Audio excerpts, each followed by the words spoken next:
കല്ലുകൾ കഥ പറയുന്ന ഹംപി ശില്പഭംഗിയുടെ വിസ്മയ കാഴ്ചകളാണ് സഞ്ചാരികൾക്ക് സമ്മാനിക്കുന്നത്. അത്തരം വിസ്മയ കാഴ്ചകളിൽ എടുത്തു പറയേണ്ട നിർമ്മിതികളാണ് ഇവിടുത്തെ വിറ്റാല ക്ഷേത്രവും സംഗീതം പൊഴിക്കുന്ന തൂണുകളും. ഹംപിയിലെ നൂറുകണക്കിന് സ്മാരകങ്ങളിൽ ഏറ്റവും അധികം സഞ്ചാരികൾ തേടിയെത്തുന്ന സ്മാരകമാണ് വിറ്റാല ക്ഷേത്രം. തുംഗഭദ്ര നദിക്കരയിലെ ഈ ക്ഷേത്രത്തിലാണ് സംഗീതം പുറപ്പെടുവിക്കുന്ന 1000 കൽ മണ്ഡപമുള്ളത്. വിറ്റാല ക്ഷേത്രത്തിന്റെ വിശേഷങ്ങളിലൂടെയാണ് ഈ വീഡിയോ സഞ്ചരിക്കുന്നത്. കല്ലിൽ തീർത്ത നിരവധി മനോഹരമായ നിർമ്മിതികളാണ് ക്ഷേത്രത്തിലും അതിനു ചുറ്റുമായുമുള്ളത്. കല്ലിൽ നിർമ്മിച്ച രഥമാണ് ഇവിടുത്തെ പ്രധാന ആകർഷണം. ഇതിന്റെ ഭംഗി നമുക്ക് വാക്കുകളിൽ വിവരിക്കാൻ സാധിക്കില്ല. വിജയനഗര സാമ്രാജ്യത്തിന്റെ ഇത്തരം കലാവിരുതുകൾ ആസ്വദിക്കാൻ ലോകത്തെമ്പാടു നിന്നുമായി ആയിരക്കണക്കിന് സഞ്ചാരികളാണ് വർഷം തോറും ഇവിടെ എത്തുന്നത്. 15ാം നൂറ്റാണ്ടിൽ നിർമ്മിക്കപ്പെട്ട വിറ്റാല ക്ഷേത്രം ദേവരായ രണ്ടാമന്റെ കാലത്താണ് നിർമ്മിക്കപ്പെട്ടതെന്ന് കരുതുന്നു.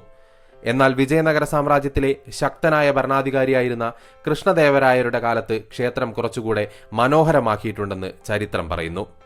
വിജയവിറ്റാല ക്ഷേത്രം എന്നും പേരുള്ള ഈ ക്ഷേത്രം വിഷ്ണുവിന്റെ അവതാരങ്ങളിലൊന്നായ വിറ്റാലയ്ക്ക് സമർപ്പിക്കപ്പെട്ടിരിക്കുന്നു.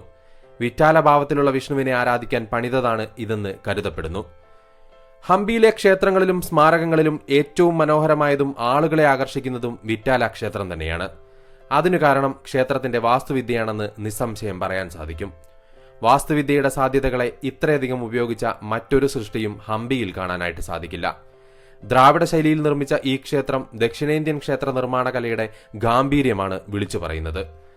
പ്രധാന ശ്രീകോവിലിനോട് ചേർന്ന് 2 മണ്ഡപങ്ങളാണ് ഇവിടെയുള്ളത്. ഇതിൽ തുറന്ന മണ്ഡപം ക്രിസ്തുവർഷം 1554 ക്ഷേത്രത്തോട് കൂട്ടിപ്പണിതതാണെന്ന് കരുതപ്പെടുന്നു. ഇതിനോട് ചേർന്ന് ധാരാളം നടപ്പുരകളും കോവിലുകളും പ്രദർശന മണ്ഡപങ്ങളും നിർമ്മിച്ചിട്ടുമുണ്ട്. ഇവിടുത്തെ നിർമ്മിതികളിൽ ദേവിയുടെ കോവിൽ, മഹാമണ്ഡപം, രാഗമണ്ഡപം, കല്യാണ മണ്ഡപം, ഉത്സവ മണ്ഡപം, കല്ലിൽ നിർമ്മിച്ച രഥം തുടങ്ങിയവയാണ് പ്രധാനമായുള്ളത്. കല്ലിൽ തീർത്തിരിക്കുന്ന ഈ രഥം അതിന്റെ നിർമ്മാണ രീതി കൊണ്ടും കാഴ്ചയിലെ ഭംഗി കൊണ്ടും മികച്ചു നിൽക്കുന്നു. കൂടാതെ രാജ്യത്തെ പ്രശസ്തമായ 3 കൽരഥങ്ങളിൽ ഒന്നുകൂടിയാണിത്. മറ്റ് 2 കൽരഥങ്ങളിൽ ഒന്ന് കൊണാർക്കിലും മറ്റൊന്ന് മഹാബലിപുരത്തുമാണുള്ളത്. വിറ്റാലദേവന്റെ വാഹനമായ ഗരുഡനാണ് ശിലാരഥത്തിലെ പ്രതിഷ്ഠ. മുഖ്യ നിർമ്മിതി നടത്തിയിരിക്കുന്നത് കല്ലുകൊണ്ടും മേലാപ്പെല്ലാം തന്നെയും ചുട്ട ഇഷ്ടിക കൊണ്ടുമാണ്. ഹൊയ്ശാല വാസ്തുവിദ്യയാണ് ഇവിടെയും പിന്തുടർന്നിരിക്കുന്നത്. ശിലാഭാഗം കേടുകൂടാതെ അവശേഷിക്കുമ്പോൾ മകുടം തകർന്നടിഞ്ഞ നിലയിലാണ്. പുതിയ 50 രൂപ നോട്ടിന്റെ മറുപുറത്തെ അലങ്കരിക്കുന്നത് ഇതേ ശിലാരഥം തന്നെയാണ്. ദീർഘചതുരാകൃതിയിലുള്ള അടിത്തറയിൽ ഭീമാകാരങ്ങളായ ശിലാപാളികൾ അടുക്കി വെച്ച് നിർമ്മിച്ചിരിക്കുന്ന രഥം ഒറ്റ നോട്ടത്തിൽ ഏകശിലാ നിർമ്മിതിയാണെന്ന് തോന്നുമെങ്കിലും അതങ്ങനെയല്ല. കൊത്തുപണികളും അലങ്കാര തന്ത്രങ്ങളും കൊണ്ട് കല്ലുകളുടെ ചേർപ്പുകൾ സമർത്ഥമായി മറച്ചുവെച്ചിരിക്കുകയാണ്. അടിത്തറ ഉറപ്പിച്ചിരിക്കുന്നത് ഭീമാകാരങ്ങളായ 4 ചക്രങ്ങളിലാണ്. ചക്രങ്ങൾ മുൻകാലങ്ങളിൽ ചലിപ്പിക്കാൻ കഴിയുന്നവയായിരുന്നുവെങ്കിലും നിലവിൽ അതിന്റെ കീഴ്ഭാഗം കോൺക്രീറ്റ് ചെയ്ത് ഉറപ്പിച്ചു വെച്ചിരിക്കുന്നു. ശിലാരഥത്തിന്റെ അടിത്തട്ടിൽ യുദ്ധരംഗങ്ങൾ കൊത്തിവെച്ചിട്ടുണ്ട്.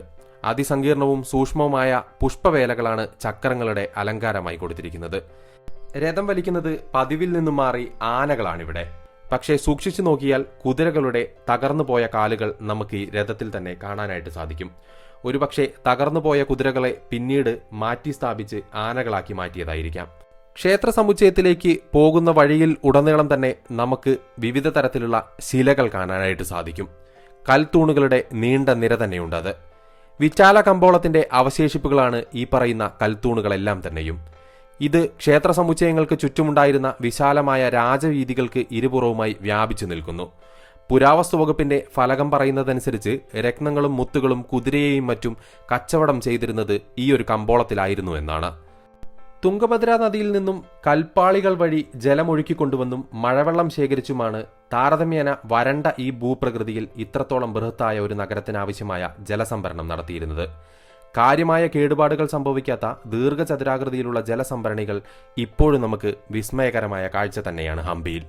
ഹംപി ഒരു ക്ഷേത്ര നഗരം മാത്രമാണ് എന്ന് പറഞ്ഞാൽ അതിന്റെ അർത്ഥവ്യാപ്തി പൂർണ്ണമാകില്ല എന്ന് തന്നെ പറയാം. ആരാധനാലയങ്ങൾ, സ്വദേശ വിദേശ വ്യാപാര സജീവമായിരുന്ന വാണിജ്യ കേന്ദ്രങ്ങൾ, സംഭരണശാലകൾ, ആയുധപ്പുരകൾ, ഖജനാവ്, ഭരണസിരാകേന്ദ്രം, സൈനിക കേന്ദ്രം, വാസസ്ഥലങ്ങൾ, വിപുലമായ ജലസംഭരണ സജ്ജീകരണങ്ങൾ എന്നിവയെല്ലാം കൂടിച്ചേരുന്ന ഒരു ആവാസ കേന്ദ്രമായിട്ടാണ് ക്ഷേത്ര സമുച്ചയങ്ങൾ ഹംപിയിൽ ആസൂത്രണം ചെയ്തിരിക്കുന്നത്. ഹംപിയിലെ ഓരോ ക്ഷേത്ര സമുച്ചയങ്ങൾക്കും ഓരോ ചരിത്രം പറയാനുണ്ടായിരിക്കും, ഓരോ കഥകൾ പറയാനുണ്ടായിരിക്കും. അതുപോലെ തന്നെയാണ് വിറ്റാല ക്ഷേത്രവും. കേവലമൊരു ആരാധനാ കേന്ദ്രം എന്നതിനപ്പുറം വിറ്റാല ക്ഷേത്രം മുന്നോട്ട് വയ്ക്കുന്നത് ഭാരതത്തിന്റെ പുരാതന കാലഘട്ടത്തിന്റെ കൃത്യമായ സൂചനകളാണ്. 16-ാം നൂറ്റാണ്ടിലും മറ്റും ഇത്രയും ബൃഹത്തായൊരു നിർമ്മിതി നിർമ്മിച്ച ജനതയെ നമിക്കാതെ മറ്റു വഴികളില്ല.